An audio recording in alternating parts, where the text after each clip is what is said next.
Бор өндөр сумаас зүүн урагш 5-аас 6 км явхад л ийм дүр зураг биднийг угтсан юм.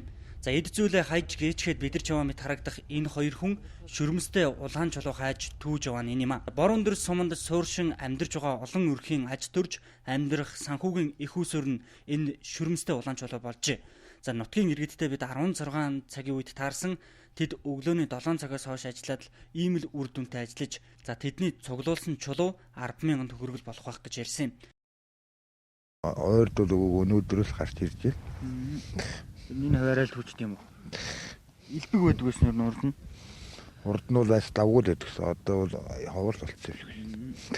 Танай нутаг оронд ер нь хизээнээс эхэлж түүж гисэн юм жолоонод. 2-3 жил 3-4 жилч болчихгүй л байна. Хин авдیں۔ Энэ гэрийн жинжүүд л авдаг. Монгол хүмүүс юм уу? Монгол улсууд л авдаг. Монголчууд нь цаашаа хинд өгдөг юм. Тэггүй. Тэрийг л мэддэг мэдэхгүй. Туудаг гэсэн дээрэд нь явж үзээгүй. Энэ чулуу гэж ярьж л байдаг. Чулуу төглөөр янз бүрийн хууль мөр таршилтай юм болоо. Энэ бас юм яриад л байгаа юм шиг. Өөр ажил төрөл олдохгүй. Өөртөө ажил олдохгүй байна. Одоо нэг ямааны самлах яваад гэж бодоол гэж байж байна. Тэр болтлоо. Зүрийн түүж ярих энэ хүнүүд гарч тэгэл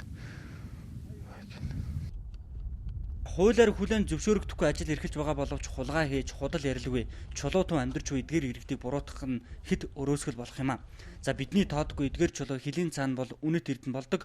За өнгөлж цоолоод гоёл чимэглэл хийчихдэг байх юм. За эргээд эцсийн бүтээгдэхүүн болоод Монголд орж ирэхээр үндсэн үнэ хэд дахин нугалдаг байгаа. За говь ихэрд олон өнгөж чулуутай алхан бүрт таархаа болж байгааг нутгийн иргэд нь хуучилж байсан юм а.